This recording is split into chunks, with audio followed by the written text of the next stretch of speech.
नक्कीच. वास्तूचं एक मोठं उदाहरण देणं झालं तर जगातील टॉप रँकिंगमध्ये श्रीमंत माणसातील येतात तर तुम्हाला माहिती आहेत मुकेश अंबानीजी. बरोबर सर. तर मुकेश अंबानीजींचा जर तुम्ही मुंबईला तारदेवला पेडर रोडला एंटिलिया जो बंगलो आहे तो जर तुम्ही बघितलात तर तो बरोबर त्याचे जे गेट आहे, त्याची जी एंट्रन्स आहे, ओपनिंग आहे ती ईस्टची आहे. ईस्टची जेवढी पूर्वेकडची राईट, तर त्याची एंट्रन्स पूर्वेकडची आहे. त्यांच्याकडनं जो रोड जातो त्यांच्याकडे जाताना तर तुम्ही जुन्या काळी राजा महाराजांची जेव्हा घरं बघायचात तेव्हा ती घरं उंचावरती असायची, आपल्याला चढत जावं लागायचं, उंचावरती प्लॉट असायचा, म्हणजे राजावरती प्रजा खाली. बरं. तर त्या तुम्ही जेव्हा एंटिलिया बंगलोकडे जाता पेडर रोडवरनं जसलोक हॉस्पिटलच्या पुढे जाऊन जेव्हा तुम्ही लेफ्ट मारता तर त्या बंगलोला जाताना तुम्हाला वरती जावं लागतं. ओके. त्यांचा स्लोप जी आपण बोलतो ना की जडत्व आणि हलकत्व किंवा स्लोप जिकडे पाहिजे वास्तूनुसार विश्वकर्मा प्रकाशजींच्या सूत्रांनुसार जिकडे स्लोप पाहिजे तोही त्यांचा ईशान्येला आहे आणि उत्तरेला आहे. तो उत्तरेचा त्यांच्याकडे उत्तरेला रोड आहे, पूर्वेला रोड आहे. त्यांचा जो बंगलो जो प्लांट आहे तो पूर्णपणे वास्तू ऑस्पिशियस आहे आणि त्यांची जे प्लॉट त्यांनी जे सिलेक्शन केले किंवा त्यांना ज्यांनी तो प्लॉट दाखवला आहे तो असा दाखवला आहे तो उंचावरती आहे. आणि ते उंचावरती असल्यामुळे आणि त्यांच्या जी बंगलोची डिझाईन आहे जर तुम्ही पूर्ण बंगलोचं बघितलं गुगलवरती तर प्रत्येक शेप तुम्हाला प्रत्येक फ्लोअरचा रेक्टँगल म्हणजे आयताकृती किंवा चौकोनी स्क्वेअर हे शेप दिसणार जर नीट तुम्ही बघितलात तर, जेही वास्तूमध्ये सांगितलं गेलेलं आहे. तर त्यांच्याकडे राजाची एंट्री आहे, त्यांच्याकडे जो प्लॉट आहे जो जसा वास्तूनुसार पाहिजे त्याचा स्लोप ईशान्येकडे पाहिजे किंवा उत्तरेकडे पाहिजे तसा आहे. तुमच्याकडे जर रस्त्याला प्लॉट हवा किंवा रस्त्या ज्या प्लॉटला हवे तिकडे आहेत. तर त्यामुळे मुकेश अंबानीजी आज जगावरती आणि भारतावरती श्रीमंत या गोष्टींमध्ये किंवा त्यांना जे काही गोष्टी अचीव करायच्यात किंवा जे काही त्यांच्या नवीन नवीन आयडियाज आहेत, नवीन बिझनेस आहेत ह्याच्यावरती राज्य करत आहेत.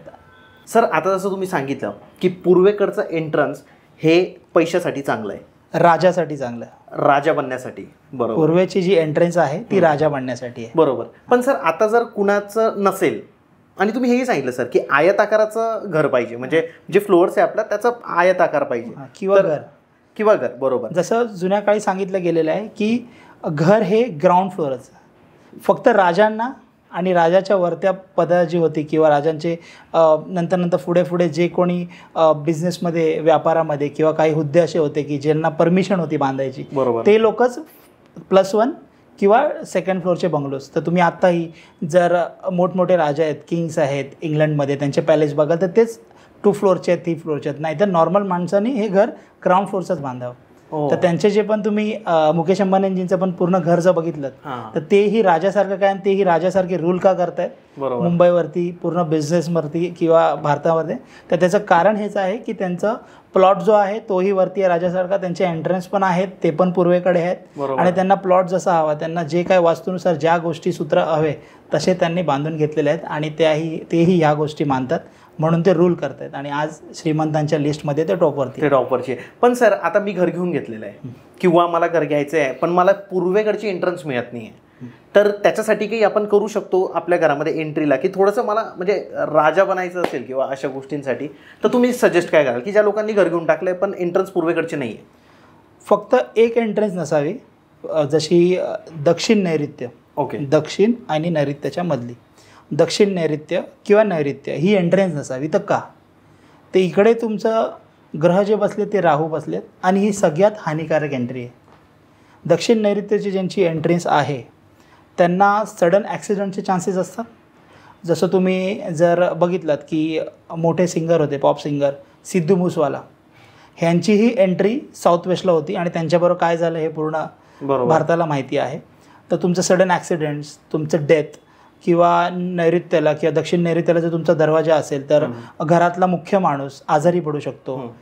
ॲक्सिडेंट्स एवढे मोठे होऊ शकतात तुमचं डेथ पण होऊ शकते त्याच्यामध्ये. मग कार ॲक्सिडेंट्सच नाही आहे, जसं जो मी सिद्धू मूसवालाचं मी जसं शूटआउट पण होऊ शकतो. तर ह्या गोष्टी होऊ शकतात. तर हे टाळायचे की आपण दक्षिण नैऋत्य आणि नैऋत्याला दरवाजा नको आहे, बाकी कुठेही दरवाजा घेऊ शकतो. त्यांचं आपण वास्तूनुसार बॅलन्सिंग करू शकतो. बरोबर. ठीक आहे. तर रेमेडीज पण आहेत, पण रेमेडीजपेक्षा आपण जर बेस्ट आहे की आपण जर डोअर बघायचे जे एंट्रन्सच आपल्याला बघायचे तर आपल्या जे एंट्रन्स बघतोय आपण तर 4 एंट्रन्स सगळ्या चांगल्याच आहेत. एक्झॅक्ट 0 डिग्री नॉर्थ म्हणजे उत्तरेचं 3रं आणि 4थं पद, पूर्वेचं 90 डिग्री 3रं आणि 4थं पद, दक्षिण 180 डिग्री, S3 आणि S4 तिसरं आणि चौथं पद, पश्चिम W3 W4, हे 4 जे आहेत गेट मी सांगितले किंवा ही 8 पदं टोटल आहेत, बरोबर. ही एंट्रीसाठी चांगले आहेत. बाकीची एंट्री असेल तरी चालेल, फक्त तुम्हाला लक्ष द्यायचं आहे नैऋत्य दिशेला तुमचा दरवाजा नसावा. नैऋत्य दिशेला ज्यांचे दरवाजे आहेत किंवा ज्यांना सांगितलेलं पण आहे ट्रीट करायला, ज्यांनी नाही केलं तर तुम्हाला मी जसं सांगितलं सिद्धू मुसेवालांबरोबर जे घडलं त्यांनाही ऐकण्यात आहे की त्यांनाही सांगितलेलं की त्यांचे जे कन्सल्टंट किंवा त्यांचे जे मेंटर्स होते त्यांनी त्यांना सांगितलं की या डोरची तुम्ही वास्तू बॅलन्सिंग करा किंवा रेमेडी करा, आणि नाही त्यांनी ऐकलं आणि थोड्याच दिवसात तुम्ही बघितलं की सिद्धू मुसेवालांबरोबर काय झालं.